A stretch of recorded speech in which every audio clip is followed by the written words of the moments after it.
Saya tidak suka berita di luar yang menjelek-jelekan tentara.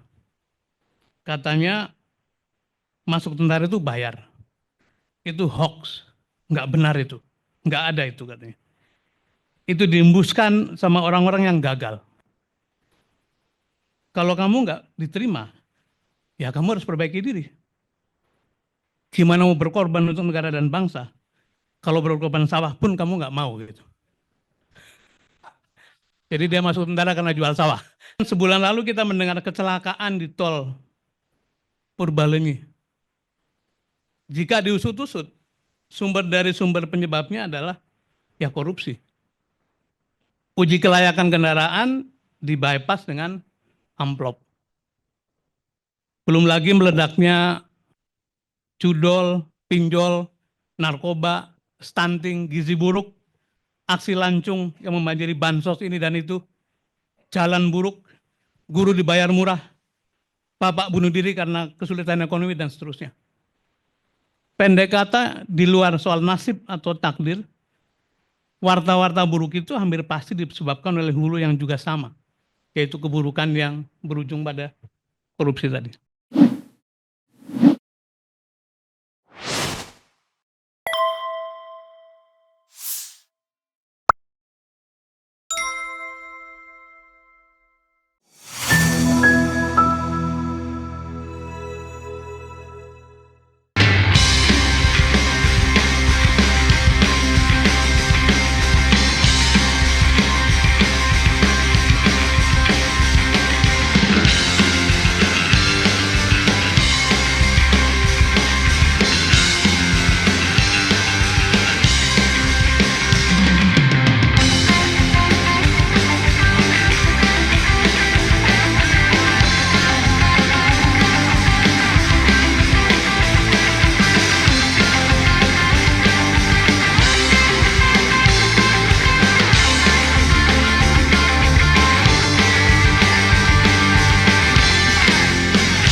Ada mitos yang terakhir itu yang paling penting. Jangan percaya pada mitos itu. Karena yang penting-penting sudah diambil oleh yang lain-lain. Gitu. Saya pakai jas karena tadinya ingin nutupi perut. Tapi sekarang saya punya fungsi baru yaitu menghindari kata bangsat. Jadi saya tidak harus mengucapkan kata bangsat, sudah diucapkan oleh kemarin saya terwakili oleh Bang Saud. Assalamualaikum warahmatullahi wabarakatuh. Selamat sore, salam sejahtera untuk kita semua. Pak Rektor yang saya hormati, para senior ini wajahnya sebagian wajah-wajah dominan 98 loh, yang merasa belum selesai kayaknya. Ada Bang Andi di sana, ada Mas Teguh. Mas Teguh kayaknya udah siap-siap ke Afghanistan. Ada Mas Budiman, ada Mas Aman, Bang Jilal di belakang. Tapi juga ada Menteri kita, Mas Suryo. Saya lihat ini, Mas Bambang Harimurti tentu saja, guru saya, mentor saya. Pak Rahman, senior di Pertamina dulu. Dan juga Mbak Gemala. Terima kasih hadir.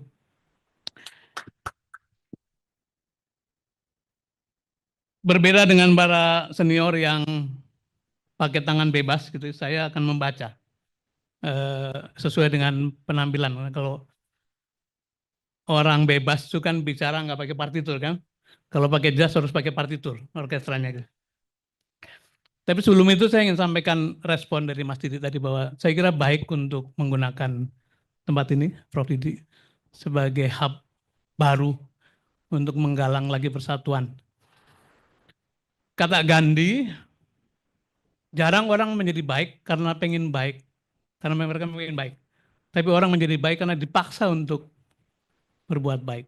Dan karena itu memang sebaiknya tadi yang dikatakan Jilul itu kita harus melakukan satu konsolidasi, mempreser, bukan karena kita di luar, tapi memang tugas yang di luar yang mempreser supaya yang di dalam itu lebih menjaga diri.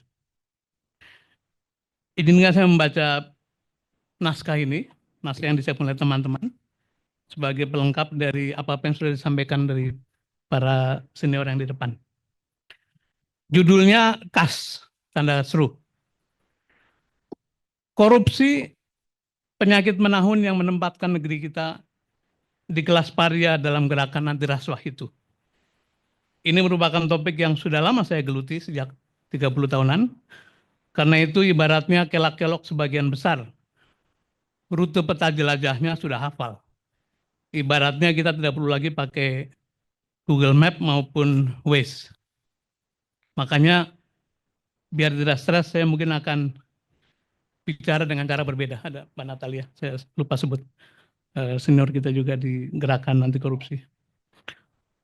Penyegaran pertama satu cerita. Beberapa waktu lalu kita melihat satu lintasan di video di medsos, Great Forbidden Show yang digelar oleh Deddy Corbuzier. Cuplikan yang beredar tak sampai 1 menit. Perhatian saya dengan lekas tersedot sebab komedianya ternyata tentara dari Sidoarjo. Kata Pak tentara ini, saya bisa kemari karena sudah diberi izin sama komandan. Ketika manggung pun ia tetap berseragam tentara, lengkap dengan pangkatnya. Namanya Sersan Mayor TNI AL Yusuf.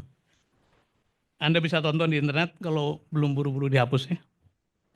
Begini kata Serma Yusuf, saya tidak suka berita di luar yang menjelek-jelekan tentara.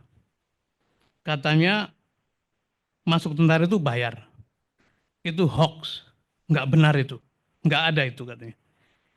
Itu diembuskan sama orang-orang yang gagal. Kalau kamu nggak diterima, ya kamu harus perbaiki diri. Gimana mau berkorban untuk negara dan bangsa? Kalau berkorban sawah pun kamu nggak mau gitu. Jadi dia masuk tentara karena jual sawah. Kawan-kawan, teriak kawan-kawan boleh tapi jangan bangsat ya. Saya pakai jas soalnya.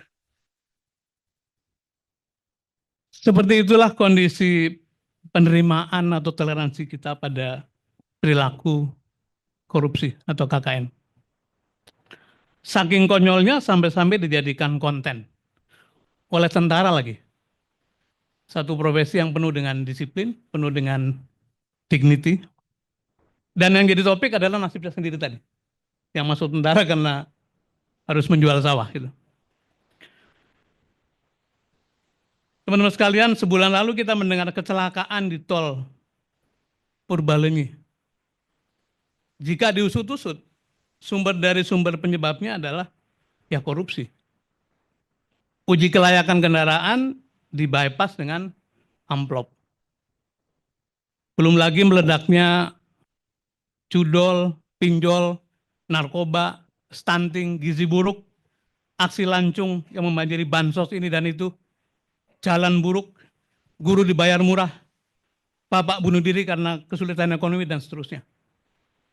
Pendek kata, di luar soal nasib atau takdir, warta-warta buruk itu hampir pasti disebabkan oleh hulu yang juga sama, yaitu keburukan yang berujung pada korupsi tadi.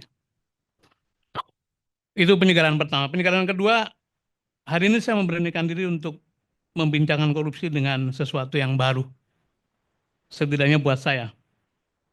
Dan rasa-rasanya cocoklah untuk orang seusia saya ini, karena di area yang disebut sebagai terra incognita ini, kalau meleset-meleset bisa dimaafkan. Terra incognita saya ini yang saya maksud adalah saya akan nembang mocopat Jawa. Prof. Sugidi, saya mohon maaf. Sebagai orang Jawa asli, saya minta pamit sama beliau. Ini orang Jawa pinggiran. Pasti dalam hati Anda akan bergumam, wah ini bukan penyegaran, tapi penyegaran beneran. Dan mudah-mudahan nanti suaranya tidak false. Atau tidak false-false amat gitu. Yang mau saya tembangkan sedikit adalah Serat Wedatama. Sebuah adikarya didaktis Jawa abad 19, gubahan seorang bernama Mas Sudiro. Ada yang familiar dengan nama ini? Jika belum, beliaulah pencipta Gending Ketawang Puspawarno, satu dari sedikit karya terpilih umat manusia yang dicari-cari oleh NASA. yang kemudian direkam, dan pada tahun 1977 rekaman ini oleh pesawat antariksa nirawak NASA Voyager 1 ditaruh di luar angkasa, kemudian dengan harapan kelak ditemukan oleh kehidupan cerdas di luar sana atau manusia baru setelah mengalami perubahan zaman. Mas Bambang Harimurti ini dulu calon astronot ya, pasti bisa merasakan ini. Sebagian dari kita pasti paham bahwa Mas Sudiro adalah nama kanak-kanak dari Adipati Mangkunegoro IV. Serat Wedatama berisi 100 bait, saya akan pinjam 1 bait saja, yaitu bait ketiga-tiga. Ini saya pilih karena selain kuat dan populer, pesannya pun relevan dengan kita. Saya coba tembangkan dengan mentrum pocung. Mas Menteri, nyuwun ngapunten. Kalau salah-salah. Ngelmu iku kalakone kanthi laku lekas lawan kas tegese kas nyanto sandi setyo budya pangekese dur angkara. Kok gak diem hening gitu ya? Padahal saya nunggu tepuk tangan gitu. Saya nunggu tepuk tangan kok gak tepuk tangan gitu. Lebih dari 1 bait nggak bisa.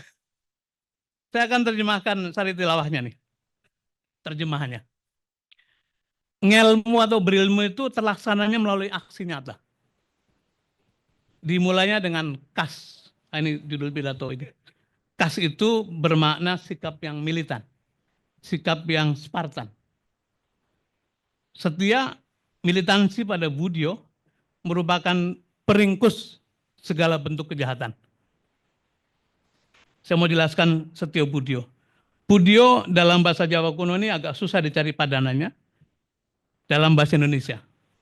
Sering dikaitkan dengan budaya, tapi Budyo maknanya lebih indah dan lebih dalam dari budaya. Budyo berasal dari kata bud atau sadar, tercerahkan, dan daya atau kualitas ilahiyah, kualitas ketuhanan. Jadi, Budyo bermakna kondisi bangkit atau sadarnya kualitas ketuhanan yang sebenarnya sudah bersemayam lama dalam diri kita. Apa itu kualitas ketuhanan? Pasti kita semua sudah tahu, yaitu welas asih, berintegritas, bertanggung jawab, pemaaf, mustahil nyolong, mustahil korupsi. Termasuk punya malu karena Tuhan sendiri mendapat nama Al-Hayyu, Maha punya malu. Ini memang kesadaran level tinggi, tapi tidak susah untuk dijelaskan. Begini, ketika kita sudah membudyo, maka emohnya kita bertindak korupsi misalnya, itu sepatutnya bukan lagi dimotivasi oleh takut pada pasal-pasal, oleh dosa, oleh ayat, oleh sanksi, oleh penjara atau neraka. Bukan. Tapi semata-mata karena gitu kita itu bud atau sadar bahwa Tuhan, sesembahan sekaligus sumber pengajaran kita, itu mustahil korup, mustahil nyolong. Ada kesadaran itu. Dan itu kita tempatkan sebagai cermin berperilaku. Titik. Itulah yang kita maksud sebagai budyo, benteng kualitas ketuhanan dalam diri kita. Sebaliknya, ketika kita berbuat baik pun, maka motivasi kita pun seyogianya bukan cari pahala, bukan surga, bukan insentif, apalagi puji sanjungan. Tapi semata-mata karena Tuhan kita pasti baik, pasti lurus. Dan itu kita tempatkan sebagai cermin berperilaku. Pahala dan surga itu domain Tuhan, bukan domain kita. Segala bentuk puji sanjung itu toh bukan kita punya, tapi punya Yang Maha Kuasa. Alhamdulillah, segala puji bagi Allah semata-mata. Nah, konsep kesetiaan atau militansi berperilaku seperti inilah yang menurut Mas Sudiro tadi dipercaya ampuh untuk membentengi diri kita dari energi jahat. Setio Budo Pangkase Durun Angkoro itu mirip dengan panoptikon, yaitu konsep yang memungkinkan pengawasan efektif berlangsung tanpa kehadiran pengawas itu sendiri. Jadi pengawasan melekat yang ada dalam diri kita. Sangat indah dan dalam sekali maknanya. Menurut hemat saya, proses membangun karakter semacam ini yaitu melalui cara menemukan kedirian kita dengan merelasikan ke realita keilahian sebagai sangkang paraning hidup, titik berangkat dan berpulangnya hidup, itu sangat khas manusia Nusantara. Masih ada 30 halaman. Kas. Sekarang saya jelaskan kas itu apa.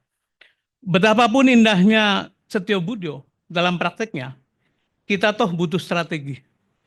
Syukurlah Mas Sudiro memberitahu kuncinya, yaitu kas. Saya tadi mengartikan kas sebagai militansi, Spartan, ngotot, holistik, tidak asal-asalan, teguh kukuh, bersetia dan penuh determinasi. Pertanyaannya, mengapa kita atau negeri kita saat ini sepertinya tidak lagi kas dalam upaya-upaya pemberantasan korupsi? Bukankah karena itulah yang membuat negeri ini menjadi buruk, menjadi jelek, menjadi sial, dan menjadi bangkrut? Saya akan bacakan paragraf yang agak tajam. Seburuk-buruk keadaan adalah ketika bahasa kejujuran kebenaran sudah jadi tabu dan ditabukan. Dan bahasa kebohongan penipuan justru dibanjiri dengan puja-puji apresiasi. Sepenyok-penyok kondisi adalah ketika orang yang jujur lurus dilibas, disingkirkan, dan para pembengkok, pelampau batas, penipu, pencuri, penggarong, pengemplang, pencuci uang, malah diulu-ulukan, bahkan dijadikan idola panutan.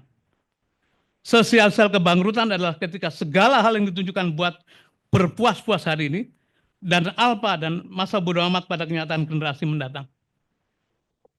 Serendah-rendah peradaban adalah ketika di mana-mana ajaran kemuliaan antusias sekali dijalankan, tetapi tidak lebih untuk beroleh citra baik dan bermoral.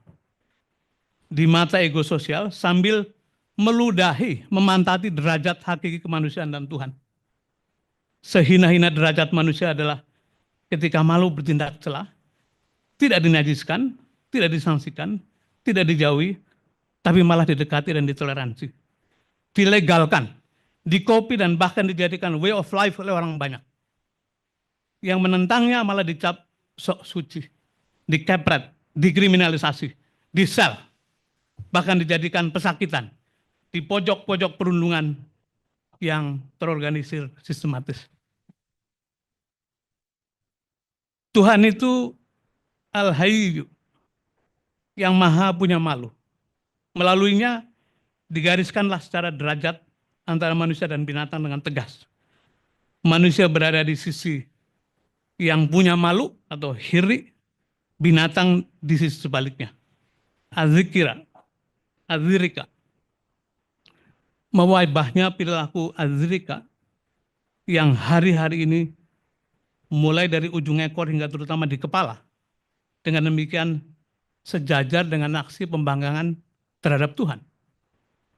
Itulah mengapa ibarat seorang imam yang damblek, sholat terus padahal berkali-kali dia sudah kentut bahkan kencing. Tanpa kerusakan dari azrika berjamaah ini tiada terperi. Dahsyat sekali. Wajar kalau Bang Saud mengatakan, saya nggak ikut. Kebobrokan terjadi di mana-mana, degradasi moral jadi melazim. Terjun bebas etika malah disambut gemuruh tepuk tangan. Sudah pasti kehancuran bangsa tinggal tunggu waktu. Jika kondisi ini tidak lekas ditangani dengan kas. Bagi saya dalam melawan korupsi, kas itu bukan soal spirit determinasi semata, tetapi harus memanis kas sebagai knowledge, action, and system. Ketiganya modal penting kita memberesi korupsi yang dijalankan secara paralel sinergis. Demikianlah kira-kira pendekatan khas, ada uraian panjang, silakan nanti kita bagi. Terhadap gerakan anti korupsi yang saya dapat dan gali dari serat Wedatamanya Mas Sudiro. Semoga bermanfaat. Syukur-syukur jika bisa menawarkan sejenis perspektif yang lebih segar terhadap penanganan korupsi di masing-masing pekarangan kita dan para pengampunya. Akhir kata, saya tidak mau kalah dengan Mas Sudiro. Akan saya tutup pidato ini dengan sebait tembang tanda kutip yang saya gubah tapi tidak akan dinyanyikan. Lalu diterbitkan dalam Twitter tanggal 20 Maret 2016. Begini bunyinya. Jaga pekarangan. Setiap zaman punya pemimpinnya, setiap pemimpin punya tantangannya. Di masa revolusi, Panglima Sudirman berpesan, jaga pekarangan masing-masing. Salam khas, wassalamualaikum warahmatullahi wabarakatuh.